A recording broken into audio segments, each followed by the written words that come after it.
네, 일단 지난주 일기예보 보셨던 분들 기억이 나실 건데 금, 토, 일 그리고 월요일 포함해서 이번 주 내내 거의 한 10일간 비가 계속 내릴 것으로 예보가 돼 있었지만 일단은 일기예보가 비켜간 그런 날씨도 보이기도 했습니다. 오늘도 마찬가지고요.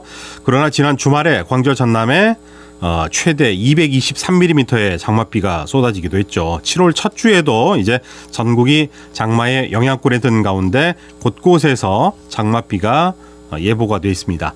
그래서 오늘은 광주의 장마 대비는 잘 되고 있는지 자세히 알아보도록 하겠습니다. 오늘 또 한아름 리포터와 얘기를 나눠보죠. 안녕하세요. 네, 안녕하세요. 이렇게 기록적인 폭우 또 장마 시작이라는 일기예보가 나오면 많은 분들이 걱정하지만 특히나 상습 침수 구역에 거주하는 주민들은 더욱더 불안할 수밖에 없는데요. 시민들의 목소리 잠시 듣고 오겠습니다. 피해가 컸습니다. 저희 가게가 물이 찬 게 한 1m 정도 차가지고 빗물바지 표지석이 정말 좋습니다. 계속 찼어요. 여기까지 찼어요. 길이가요. 이게 배꼽까지 찼는데 물이 갑자기 쏟아지면 주면 오늘 저런 가서 나가보면 확 안 들어오잖아요. 절반 정도 넘어왔는데 아무런 대책이 없습니다. 무방비 상태라 사실 무섭죠. 이제 비만 온다 그러면. 네, 상습 침수구역 시민들의 목소리 들어봤는데 이분들이 어떤 분들이죠? 네, 현재 반지하나 저지대에 계시는 분들 또 상습 침수구역에 계시는 분들인데요. 예. 굉장히 불안해하고 계셨습니다. 예. 사실 이렇게 저지대 침수 원인으로 꼽히는 불투수 면적 비율이 광주시가 전국에서 세 번째로 나타났습니다. 광주시의회 환경복지위원회 박미정 의원은 기후환경국 업무 보고에서 도시화에 따른 광주 지역의 불투수 면적이 25%로 전국 7대 특광역시 가운데 세 번째로 나타났다면서 호우와 가뭄 피해에 대한 대비안이 필요하다고 지적했습니다. 네, 아마 그 청취자분들은 낯선 용어일 수도 있을 것 같습니다. 불투수 면적 비율이 바로 말씀하신 대로 저지대 침수의 원인으로 손꼽히고 이 광주시가 전국에서 세 번째다. 저는 뭐 이거 결과 보면서 깜짝 놀랐는데 왜냐하면 이제 서울 같은 곳은 워낙 그 빌라라든가 반지하 그리고 또 피해가 발생하는 곳도 많고 그랬었는데 광주시도 이런 곳이 많구나라고 하면서 상당히 놀라운데요. 자, 그렇다면 불투수면이 무엇인지부터 설명을 해 주시죠. 네, 이 불투수면은요. 빗물이나 또는 눈이 녹은 물이 지하로 스며들 수 없게 하는 아스팔트와 콘크리트로 포장된 도로와 주차장, 보도를 말하는 것인데요. 이것이 저지대 침수 피해와 오염물질의 하천 유입, 또 지하수 생성에 어려움을 야기하고 있습니다. 그렇다면 광주 전남의 홍수 피해 원인은 무엇인지 동신대학교 토목공학과 주진걸 교수에게 자세히 듣고 오겠습니다. 홍수는 크게 두 가지 형태로 나타난다고 볼 수 있습니다. 하나는 하천 범람이고요. 다른 하나는 내수 침수 형태로 나타나거든요. 하천 범람의 원인은 비가 많이 온다는 것입니다. 특히 이틀에서 3일에 걸쳐서 좀 장기간에 총 강우량 자체가 많을 때 하천이 범람하는 피해가 발생을 하고요. 하천 범람의 피해 원인은 주로 제방의 관리 미흡입니다. 2020년 8월에 전라남도에 큰 피해가 발생했던 홍수 피해들을 보면 제방이 원류된 경우는 계획 홍수 위까지, 그러니까 계획된 홍수 위까지 제방이 설치하지 않은 곳, 이런 곳에서 원류가 발생했고요. 제방이 파괴된 곳도 계획대로 하천 제방이 정비가 되지 않은 곳을 중심으로 피해가 발생을 했습니다. 두 번째 홍수는 내수 침수가 원인이 되고 있는데요. 하천 범람과 다른 것은 내수 침수는 단기간에 큰 비가 내렸을 때 침수가 발생을 하는 겁니다. 대부분은 우수광거의 용량 부족이 원인이 되고 있습니다. 네, 이 용량 부족 말씀하고 또 상습 침수 이야기하니까 몇 해 전이었죠. 저희 지역에 그 백운광장에 네. 물이 넘쳤던 그런 기억도 나는데, 자, 오늘 상습 침수 구역 등 재난 취약 지역의 대비 현황을 집중적으로 살펴보고 있습니다. 지난 2022년 8월이었죠. 기록적인 폭우로 서울 신림동의 반지하 주택이 침수돼서 일가족 3명이 목숨을 잃었던 사건, 아직도 큰 충격으로 남아있는데 이 사건 이후에 달라진 점들이 있을까요? 네, 있습니다. 위험한 상황이 발생했을 때 부단체장에게 직접 보고할 수 있는 체계가 구축되었는지 점검하는 것은 물론이고요. 지하차도와 반지하 주택, 또 산사태 취약 지역 등 인명피해 발생이 우려되는 지역을 점검하고 또 방제 시설 정비와 정상 작동 여부를 확인하는 체계가 추가적으로 만들어졌습니다. 이렇게 다양한 재해 방지가 세워지고 있지만 여전히 부족한 부분도 있다는 이야기가 나오고 있습니다. 네. 또 최근에는 소방법이 강화되면서 이제부터 짓는 곳은 반지하로 지을 수가 없는 그런 법이 이제 강화가 됐지만 이 강화되기 전에 이미 지어진 구조물이기 때문에 손수기가 상당히 어렵습니다. 광주 지역의 반지하 주거시설이나 침수 위험 요소 등 구체적인 수치가 조사된 곳이 있을까요? 네, 2022년 신림동 반지하 참사 이후 조사됐습니다. 대한건축사협회 등 건축 3개 단체와 함께 2022년 10월부터 지난해 6월까지 조사를 했고요. 네. 그 결과 광주 동구 지역 3개 동의 반지하 건물의 침수 우려가 됐고요. 지난해 7월 시 건축경관과는 자연재난과에 물막 입판 설치 요청 공문을 보냈습니다. 그 결과 올해 4월 예산 편성을 해서 관할 지자체인 동구에 보조금을 지급했습니다. 네. 보조금을 받은 동구는 빨리 조치를 해야 될 것 같고요. 네. 현재 침수 우려 주택 대다수가 이제 반지하 주택으로 수해에 취약한 거주 형태입니다. 그렇기 때문에 침수 방지 시설이 꼭 필요해 보이고 또 이렇게 지자체에서도 노력을 하고 있지만 설치가 이제 더디다 이런 소리도 들리는데요. 그 이유가 있을까요? 네, 시 자연재난과는 직원들은 당시 소유지 동의를 구하기 위해 동구 3개 동의 현장을 방문했고요. 이 중 1개 동은 현재까지 침수 이력이 없고 네. 사람이 거주하고 있지 않다는 이유로 설치 대상에서 자체 제외됐습니다. 네네. 또 다른 곳은 이 소유주의 동의 절차가 길어졌다는 이유로 1년이 지난 지금까지도 사실적인 이 물막 입판 설치가 되어 있지 않습니다. 네. 반지하에 사는 세입자는 시설 설치를 원해도 마음대로 할 수가 없는 실정이고 또 침수 방지 시설 설치가 의무가 아니다 보니까 이런 시설 설치가 이제 더디게 되는 원인이 되고 있군요. 네, 그렇습니다. 이 집주인의 설치 반대, 거주자 부재, 또 구조적 설치가 불필요한 지형 등으로 미설치가 되고 있습니다. 또한 일부 집주인들은 물막 입판을 설치할 경우 침수 피해 가능성이 큰 가구로 비춰지며 집값이 떨어지자는 이유로 설치를 거부하고 있는 것으로 알려졌습니다. 네, 그렇군요. 자, 본격적인 장마가 시작이 되면은 사람이 살고 있지 않은 그러니까 즉 방치된 빈집의 경우는 더욱더 취약한 곳임에도 불구하고 관리가 잘 되지 않고 있군요. 네, 그렇습니다. 인력 부족으로 지자체의 관리에 한계가 있는 것도 물론 있습니다. 여기에 더해 집계되지 않은 빈집도 다수 존재해서 안전사고 사각지대에 놓여 있는 게 현실인데요. 전문가들은 콘크리트로 만들어진 빈집의 경우 물에 취약한 만큼 붕괴 사고 예방을 위한 대비책까지 필요하다라고 강조를 하고 있습니다. 네. 자, 오늘 폭우가 발생했을 때 상습 침수 구역의 대책 그리고 또 상황을 한아름 리포터와 이야기를 나눠보고 있는데 잠시 뒤에 한아름 리포터와는 또 계속해서 이야기를 나눠보고 광주시는 장마에 대비해서 어떻게 대책을 세우고 있는지 저희가 광주광역시 박진영 자연재난 예방팀장과 전화로 만나보겠습니다. 팀장님 안녕하세요. 네, 안녕하십니까. 네. 올해 장마철 강수량이 작년보다 많을 것이다 이렇게 관측이 나오면서 많은 분들이 우려를 나타내고 있는데 지난해에도 우리 지역에는 상당히 많은 비가 내렸습니다. 집중호우로 인해서 피해가 어느 정도 발생했는지 그 수치를 알아보도록 할까요? 네, 말씀하신 것처럼 작년 우리 지역에는 많은 비가 내렸습니다.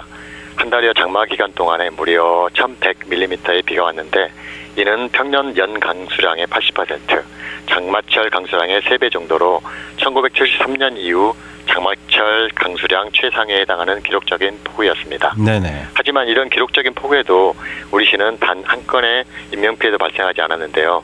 사전 안전점검과 유관기관과의 유기적인 협업을 통해서 철저히 대응한 결과였다고 생각합니다. 네. 물론 일부 시설 피해는 있었지만 신속하게 복구 사업을 추진하여 현재는 모든 피해 복구가 100% 완료된 상태라고 하겠습니다. 네. 팀장님이 말씀을 해주시니까 작년 기억이 나네요. 저희가 이제 뭐 5월, 6월까지는 물을 아껴 써야 된다라고 해서 정말 가뭄에 시달리다가 갑자기 계속해서 비가 쏟아지는 바람에 이제 그만 와야 되는 거 아니냐 하는 정도로 비가 내렸었는데 그게 1973년 이후에 장마철 강수량 1위를 기록할 정도로 폭우였다고 합니다. 자, 이렇게 장마철에 집중적으로 비가 쏟아지게 되면 무엇보다도 침수로 인해서 피해가 우려가 되고 있는데 광주에도 상습 침수 지역들이 분명히 존재할 것 같습니다. 어느 정도나 되는 것으로 파악되고 있을까요? 네, 우리 시에서는 관내 35개소의 침수 취약 지역을 관리하고 있습니다. 그중에서도 침수 이력이 있는 서구, 서독고, 남구 백운관 광장, 북구 신안교 일대 등을 중점적으로 관리하고 있다고 보겠습니다. 네네. 자, 이런 그 상습 침수 지역의 피해를 예방하기 위해서 그렇다면 광주시에서는 어떤 대응책을 마련하고 계십니까? 네, 장마철에 대비해서 하수 관로와 빗물바지 같은 하수 시설물을 중점적으로 준설하고 보수하였습니다. 네. 또 콘크리트 맨홀 442개소를 정비하고 추락 방지 시설 421개소를 설치했습니다. 위험 기상이 예보되면 상습 침수 지역 주민과 협력하여서 사전 예찰 활동을 실시하면서 빗물바지 청소도 함께 하고 있고요. 침수가 발생할 것에 대비하여 양수기, 이동식 물막이 판과 같은 수방 장비와 자재를 현장에 전진 배치하고 있습니다. 네. 장기적으로는 집중호우 시 빗물을 임시적으로 일시 저장하였다가 하천으로 내보내게 되는 우수 저류 시설을 신안교 일원 등 4개소에 설치하는 사업을 추진 중에 있습니다. 무엇보다도 인명피해가 절대 발생하지 않도록 현장에서 사소한 위험 요인이라도 예견되는 경우 선제적인 주민들의 대피가 이루어질 수 있도록 적극 대응할 계획입니다. 네. 그리고 또 제가 알기로는 광주시에서는 요즘에는 또 스마트 예측 시스템이라고 해서 비가 얼마나 많이 오는 것을 미리서 예측을 할 수가 있고요. 또 맨홀 추락 사고를 막기 위해서 이중 맨홀을 설치하는 데도 신경을 쓰고 있는 것으로 알고 있습니다. 계속해서 애써 주시고요. 자, 여름철 집중호우에 대비해서 구체적으로 이제 점검이 이루어질 텐데 어떻게 이루어졌을까요? 네, 금년 집중호우에 대비해서 지난 4월 시 주관하에 각 자치구 사전 대비 실태를 점검하였고요. 네. 시와 일부 자치구는 중앙 합동 점검도 마쳤습니다. 호우 대비 실태 전반을 점검했다고 보시면 되겠습니다. 네네. 구체적으로는 위험 기상 상황에 대비한 비상 대응 체계가 구축되었는지, 그리고 침수 위험 지하차도와 같은 인명피해 우려 지역에 대한 안전관리를 잘하고 있는지, 배수펌프장과 같은 방제시설을 잘 유지 관리하고 있는지, 피해 발생 시 신속하게 수습하고 복구할 대비가 되었는지, 극한 호우 상황을 가정한 교육과 훈련을 실시했는지와 같은 항목을 분야별로 꼼꼼하게 점검하였다고 하겠습니다. 네네. 이와 병행해서 시설물에 대한 점검도 꾸준하게 하고 있는데요. 네. 집중호우에 취약한 지하차도, 하천시설과 같은 취약시설 94개소와 급경사지 18개소, 건설공사 현장 74개소에 대해서 지속적인 점검을 추진하고 있고, 시와 자치구 간부 공무원을 중심으로 해서 소관 시설물에 대한 점검을 수시로 실시하고 있습니다. 네. 자, 올여름이 이제 작년보다 더 많은 비가 온다고 해서 염려가 되는데 일찌감치 찾아오는 폭염 피해도 상당히 우려가 됐었습니다. 폭염과 관련해서는 어떤 대비가 있을까요? 네, 독거노인, 공사장, 야외 근로자, 고령층, 논밭 작업자, 소위 말하는 폭염 3대 취약계층에게 물, 그늘, 휴식이 제공될 수 있도록 맞춤형의 집중 보호 대책을 추진하고 있습니다. 네네. 독거노인 보호 대책으로는 자치구 등과 협력하여서 방문 또는 유선을 통해서 안부를 수시로 확인하고, 폭염 시를 대비해서 부모님께 안부 전화 드리기 운동을 적극 추진할 계획입니다. 네. 그리고 공사장, 야외 근로자에 대해서는 현장별 쉼터 운영, 폭염 휴식 시간제 실시, 보온행용품 지급과 같은 보호 대책이 현장에서 잘 이루어지고 있는지 점검을 강화하고 있습니다. 네. 그리고 고령층 논밭 작업자 보호를 위해서는 마을 방송 등을 통해서 폭염 상황을 전파하고, 가장 무더운 시간대인 오후 2시에서 5시 사이에는 가급적 논밭 작업에 나가시지 않도록 농업기술센터, 농촌동 행정복지센터 등을 통해서 현장 예찰 활동을 강화할 계획입니다. 예. 이와 함께 폭염 시의 도심 열섬 현상 완화를 위해서 극락교에서 광주 송정역 구간과 문화전당 앞 도로에 도로 살수 분사 장치인 클린 로드 시스템을 운영하게 됩니다. 광주 지방기상청 관측 차량을 활용해서 살수 전후 노면 온도를 측정해 본 결과 효과가 있는 것으로 확인이 되었기에 더욱 내실 있는 운영에 만전을 기하고자 합니다. 예. 더불어서 무더위 쉼터에 냉난방비 지원, 살수차 적극 활용, 그늘막과 쿨링 포구 등의 지속적인 확충에도 노력하겠습니다. 네, 제 생각에는 클린 로드도 좀 더 확장을 했으면 효과가 상당히 더 도심 온도를 낮추는 데 효과가 있을 것 같으니까 이것도 더 신경을 써주시길 바라겠습니다. 네네. 예. 알겠습니다. 자, 올여름 자연재난으로 인해서 생기는 피해를 최소화하기 위해 광주시가 가장 집중하고 또 신경을 쓰고 있는 부분, 어떤 부분이 있을까요? 네, 우리 시의 여름철 여름철 자연재난 대비는 한마디로 인명피해 제로, 재산피해 최소화로 압축하여 말씀드릴 수 있겠습니다. 이를 위해서 지난 3월부터 우리 시에서는 여름철 자연재난 사전 대비를 철저히 해왔는데요. 전국적인 통계에 따르면 호우로 인한 인명피해의 원인 중에서 산사태, 토성류와 같은 토사재해가 가장 많았고 하천, 급류, 범람, 지하공간 침수가 그 뒤를 잇고 있습니다. 이에 따라서 우리 시에서도 산사태, 하천, 범람, 지하공간 침수 등 3대 재해 대비해서 집중적인 대응 활동을 펼쳐나갈 계획입니다. 네. 처음에 저희가 연결했을 때 말씀을 드렸지만은 작년에 기록적인 폭우에도 불구하고 우리 시는 단 한 건의 인명피해도 발생하지 않았습니다. 이것이 이제 사전에 철저한 안전 점검이 이루어진 결과인데 타 시도에서도 이런 좋은 것은 좀 벤치마킹을 해가길 바라겠고요. 자, 마지막으로 시민들의 참여나 협조가 필요한 부분도 있을 것 같은데 광주 시민들에게 당부하고 싶은 말씀이 있으면 해주시죠. 네. 다시 한번 말씀드리지만 호우로 인한 인명피해는 주로 하천변에서 급류에 휩쓸리거나 지하공간의 급격한 침수 또는 위험사면의 급작스러운 붕괴에서 발생하는 경우가 많았습니다. 평소 기상 상황을 잘 확인하시고 호우주의보와 같은 기상특보가 발표되면 하천변 산책로, 둔치 주차장, 교량 하부 도로와 같은 하천 시설에 접근하지 않는 것이 가장 좋겠습니다. 하천 시설에 비가 오지 않더라도 상류에 비가 많이 오는 경우에는 하천 수위가 급격하게 증가하기 때문에 조금 불편하시더라도 시와 자치구의 출입 통제에 적극 협조하여 주셔야 합니다. 다음으로 지하시설 이용 시에도 각별히 주의하셔야 하는데요. 한마디로 지하에 물이 차면 대피 먼저라고 하겠습니다. 지하 공간으로 빗물이 유입되면 다 몇 분 안에 물이 차오르기 때문에 차량 이동, 시설물 정기 차단 또는 배수 작업 등을 위해서 지하 공간으로 들어가는 것은 절대 안 되겠습니다.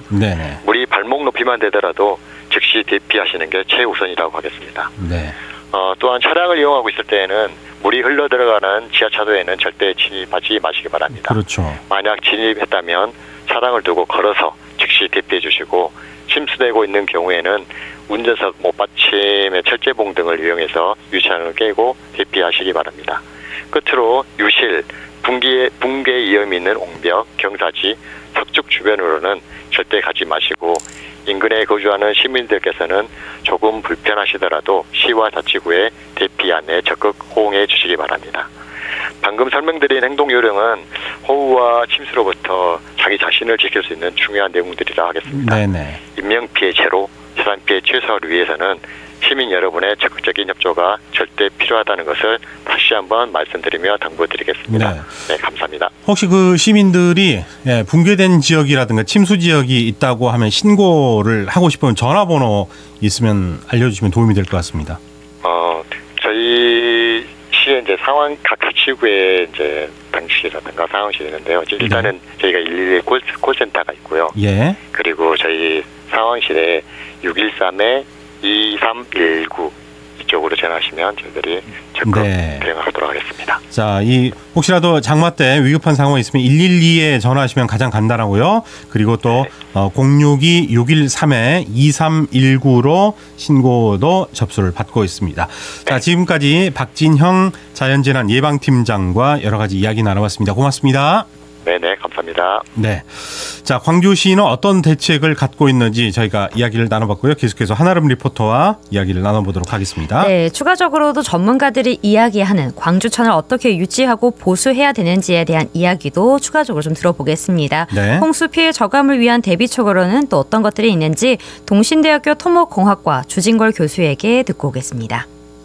우리 지역의 경우에 광주천은 국가하천이지만 도심지를 관통한다는 측면에서는 내수배제 역할을 수행을 하고 있거든요. 문제는 광주천은 기본적으로 홍수 시에 통수능이 부족한 상황입니다. 그래서 조금만 큰 홍수가 와도 범람 위험이 있는 하천인데요. 그런데 광주천은 하천을 확폭한다든지 이런 통수능 확보를 위한 공사가 현재 어려운 실정입니다. 그래서 홍수 피해 저감을 위해서는 광주천 인근의 상습 침수 지역에 지하 저류조나 아니면 최근에 서울시에서도 적극적으로 추진하고 있는 대심도 저류 터널 등을 설치를 해서 광주천의 부족한 통수능 개선을 위한 내수 침수 저감 대책을 수립해야 됩니다. 인명피해가 발생하기 전에 인근 주민에게 개발 지역을 알려서 비가 많이 오는 날에는 통행하지 못하도록 하는 등 이 사전 조치도 꼭 필요할 것 같은데요. 네, 맞습니다. 정말 시민들의 협조도 필요한데요. 시민들이 스스로 경각심을 갖고 또 하천 출입 통제와 도로 차단에 대한 조치를 따르는 등 시민들의 협조가 필요한 부분입니다. 전문가들은 위험한 곳은 위험하다라고 강조를 하면서 폭우가 내릴 때는 강변이나 천변 등은 절대로 가지 말아야 한다고 조언을 했습니다. 네, 지자체의 노력과 시민들의 꾸준한 주의가 인명피해를 막을 수 있는 최선의 방법 같습니다. 그렇습니다. 기후 재난의 특징 중 하나는 위험의 불평등 현상입니다. 빈곤층과 홀로 사는 노인, 장애인, 미취학 어린이 등은 재난의 사회적 약자들에게 더욱더 큰 영향을 미치는데요. 네네. 광주엔 이 같은 재난 안전 취약계층이 23만 명에 달합니다. 철저한 재난에 대한 대비책이 필요한 만큼 피해 보상이나 복구가 아닌 근본적인 해결책으로 예방이 필요하다고 봅니다. 네, 생각보다 이렇게 재난 안전 취약계층이 많다는 거 여러분 기억을 해주시길 바라겠습니다. 자, 오늘 또 한아름 리포터와 여러 가지 이야기 나눠봤습니다. 고맙습니다. 네, 감사합니다. 언제 어디서나 내 손 안의 뉴스. 광주 MBC 뉴스 유튜브 구독으로 함께하세요.